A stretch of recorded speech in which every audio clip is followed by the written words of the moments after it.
Hi students, good morning. Welcome to the online session. Today we are going to watch class 10 social science history chapter 1 the rise of nationalism in Europe part 3. In part 2 we have seen up to the secret societies formed by a great personality Giuseppe Mazzini, right? Yes, we have seen some of the factors which led to the nationalism, liberalism and rise of new middle class, everything. So in this we are going to see about the age of revolutions from 1830 to 48. So this is said as age of revolutions.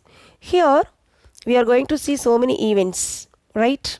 Yes, mainly most of the states they started to unify in this age. So now look at this picture. Here you can see some wars and battles has gone. Because of that we all thought that nationalism emerged, but not only as a result of wars and battles. Here the culture has played an important role in creating the idea of nation. Culture in the sense it includes art, painting, poetry, stories and music. They all played an important role in strengthening the feeling of nationalism.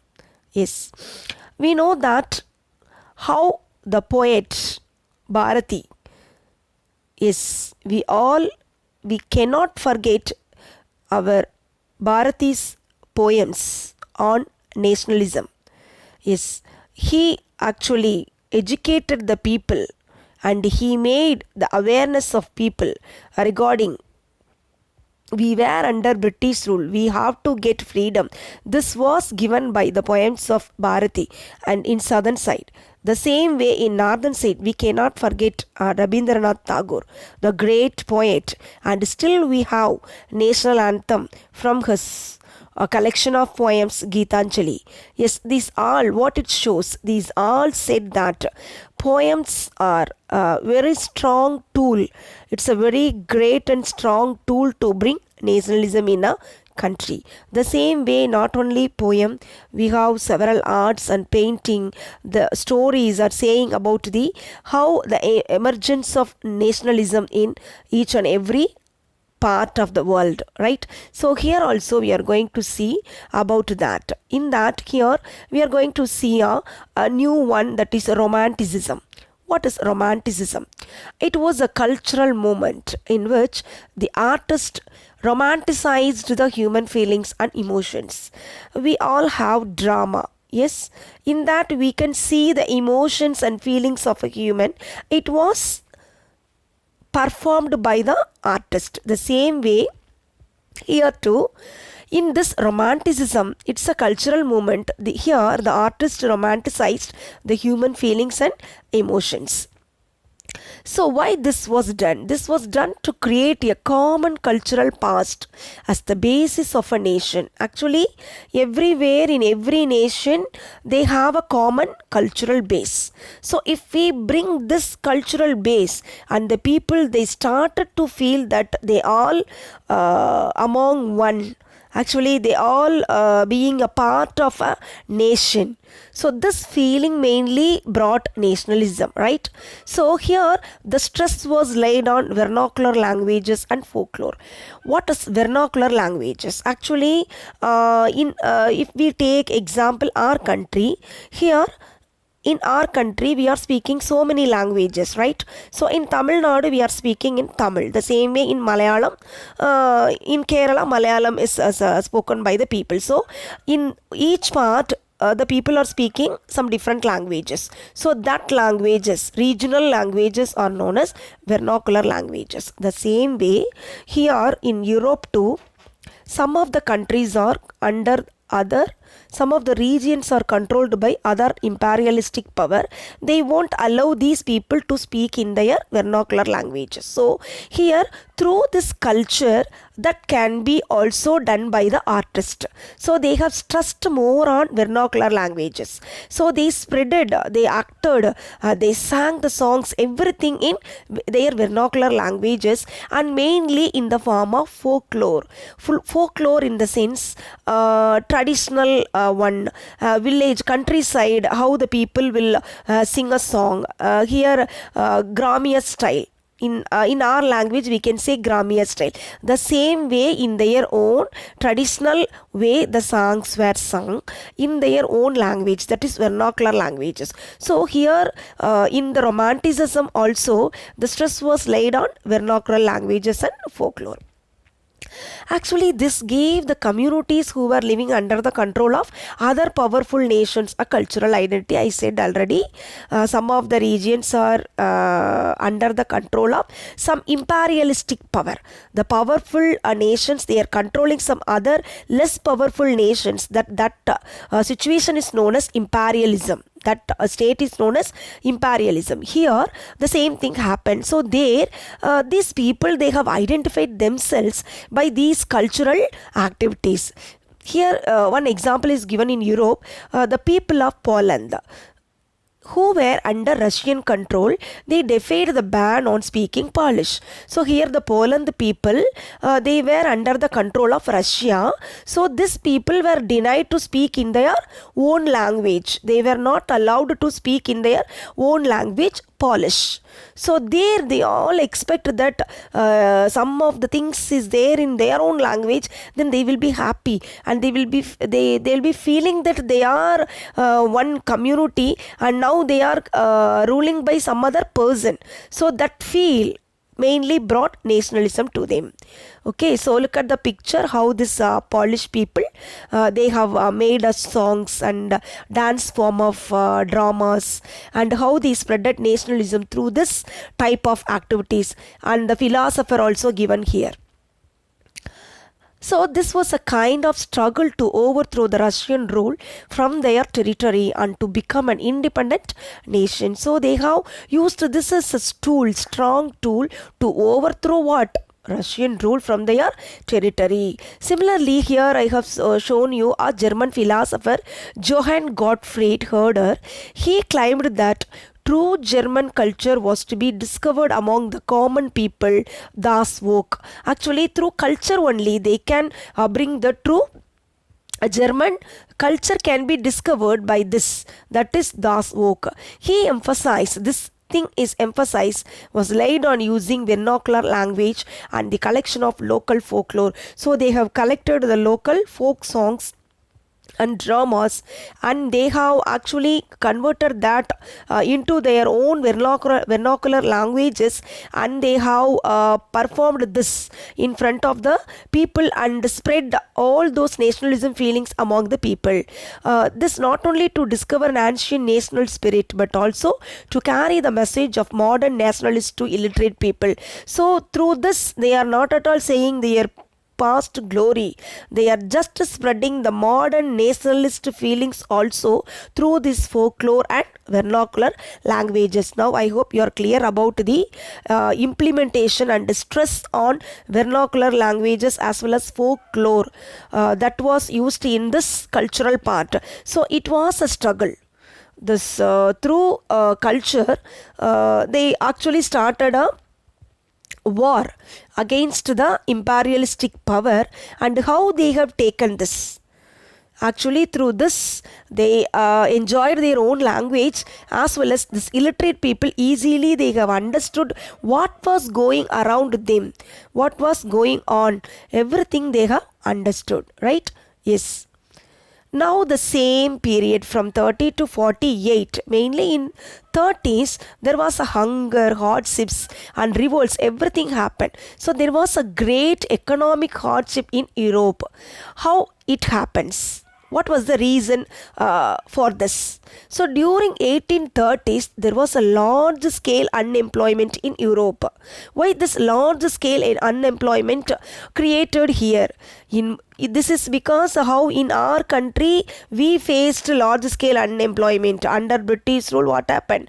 Actually, the industrialization first started in Europe. So they actually Britain first started in Britain, and they started making machine-made goods. These machine-made goods imported to several colonies like India, and what they have done, they sold that for the low cheap rates, and the people started to buy this cheap rate things, and the local producers, they suffered a lot because of this. The same situation happened in Europe too. In most of the European countries, employment opportunities were less, whereas job seekers were many. Yes, job seekers were many, but job employment opportunities were very less. Cities had come to be extremely overcrowded. As a result, slums had started coming up as more people migrated from the rural to urban areas. So what happened in city side? The people are migrated from village to city sides for job seeking. So there was a crowd there. So they started they didn't get any place to shift for shelter. So what they have done, they created slums here and there.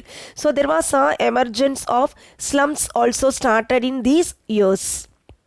Look at this picture, you can see clearly about the hunger and hardships which was happening 1845 in Silesia. Here I have already explained that why this was happened, which was the main reason for this import of machine-made goods by Britain. In Europe, in other parts of Europe also, they suffered because of this. The local producers, small producers in towns were often faced with the stiff competition from the imports of cheap machine-made goods. And in the peasant sites, small farmers, how they were struggled under the burden of feudal dues and obligations. You know that small farmers, they don't have any land, they are just working for the landlords, so they want to pay what? Feudal dues, right? So that dues they couldn't pay because of the rise of food prices as well as bad harvest. So this everywhere widespread poverty in town as well as countryside. So this is the age of poverty too. Now the revolutions of the liberals. So we have seen about the revolutions, how it was started and how this romanticism and the culturals played a major role in this, and the hunger and hardships. Now how the liberals brought the revolutions. Yes, the year 1848 was a year of revolts. So whatever the revolts carried out by the educated middle class, let's see here. So they are the main factor for the revolts. In the revolution of February 1848, the French monarch was dethroned and the country became a republic based on universal male suffrage. You know very well about that. Before it was only the active persons, that means working men alone can have the voting right in French. Now, after this February Revolution 1848, there was a change in France. The monarchical form of government is changed into republic form of government, and on this basis, universal male suffrage also adopted. So the right to vote was given to all men now. So in other parts of Europe, nothing happened. The Europe nation states did not yet exist. For example, Germany, Italy and Poland, still they were under some other imperialistic power. There were no nation states formed. So the men and women of this liberal middle classes demanded constitutionalism with national unification. Only France got it, but remaining parts they did not yet reached. So the people, mainly the liberal middle classes, demanded constitutionalism as well as national unification. So in German, mainly the people of educated middle class, they came together and decided to vote for an all German national assembly. So they had a German National Assembly. They all decided to vote for German National Assembly. And on 18th May, what happened? In 1848, 831 elected representatives marched to take their places in the Frankfurt Parliament. They all have gathered there and they drafted a constitution for a German nation headed by a monarchy subjected to parliamentary control. So they need a head as monarchy, but they need administration like a parliamentary control. So this they needed. So they are accordingly they have drafted a constitution and they have gathered in Frankfurt Parliament for submitting this. The Prussian monarch Friedrich Wilhelm IV rejected this constitution. What happened after that? In the Frankfurt, it was rejected by the Prussian monarch Friedrich Wilhelm IV. And the German parliament, actually we know that there was a German parliament, there the constitution was adopted, which resisted the demands of the workers and artisans, lost their support. Actually this German parliament, they resisted the demands of the workers and artisans. So now they lost their support for this constitution also. Later, the parliament led by the educated middle class was forced to disband. Again, they want to continue the process again. So, it was actually disbanded by the German parliament. At this time, one side, women all over Europe campaigned for securing voting rights, because there were no voting rights given to women that time. Only men has got, but women doesn't. So, for that time, women started to for the women's suffrage. Look at this picture. The Frankfurt Assembly is given. Here the people gathered. We have seen that 850 elected representatives gathered there, and they wanted to submit the constitution, but it was rejected by the monarch. Unification of Germany. So first Germany got its unification. Yes, it came into a nation state.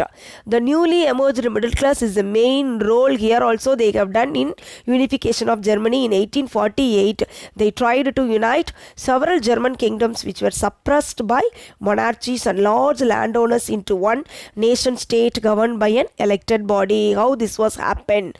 So here also the newly emerged middle class played a major role, bringing all the German kingdoms, and some landowners also ruled some of the part. So that also brought under one nation state. So here the Prussia, a German kingdom, it was a German kingdom. It took the leadership in uniting various German states. Actually, the initiator, the leading state, and we can say the pioneer also we can say about this Prussia. Here the Otto von Bismarck, the chief minister of Prussia, he has put more effort. He aimed to achieve the goal of unification with the help of the Prussian army and the bureaucracy. So, in the unification of Germany, whose role is very important, Otto von Bismarck, who was he? He was the chief minister of Prussia. Prussia is the German kingdom actually. So, it was spread over 7 years, and the Prussian army with the help of the Austrian, French and Danish armies fought 3 wars. And successfully, so 7 years they have fought 3 wars and successfully incorporated at last all the small German kingdoms into one. Actually, this marked the process of completion of German unification. At last, in 1871, William I was declared as the Emperor of Germany at the place of Versailles. So, for the unification, who had fought? Otto von Bismarck, chief minister of Prussia, with the help of army as well as bureaucracy, and he has got the help of Austrian, French and Danish armies also, and they have fought how many wars? 3 wars, and successfully at last they have incorporated all the small German kingdoms into one. So the unification process was over. Now in 1871 what happened? William I was declared as the Emperor of Germany at the Palace of Versailles, and the process of the unification of Germany exhibited the power of the Prussian state. Many new reforms were initiated in banking, currency, administration and judiciary in Germany. So everything they have changed. There was a new reformation happened in these fields. So like this Germany was unified. This is very, very important. In the unification side, you can be asked anyone, Germany or Italy or Britain. So you must know the points about how Germany was unified. So in that, whomever contributed a lot for this. And so far we have discussed about in this part 3, age of revolution from 1830 to 1848, whatever the important incidents happened. And there we have seen that in 1848 mainly the cultural was the main tool, and romanticism, how it played a major role in bringing nationalism. And in Poland what happened, and after this one February revolution in France what happened, and liberal nationalist, the new middle class people, how they have got their rights, even women how they have fought, and even men has got their rights, and everything we have seen. At last unification of Germany also we have seen in this part. So read the pages carefully, whatever the topics we have discussed today, and start to make one words for each and every page. Whatever the sources given, read and write answer for this. Everything you have to do in homework note, and in the classwork note start writing the notes for this. Okay, now you can look at the picture. Here it is given us how this state Germany was unified. Now how this map is given, whatever the sub-units are there in the Germany states, and who actually played a major role. Utawan, Bismarck also given here. Thank you, children.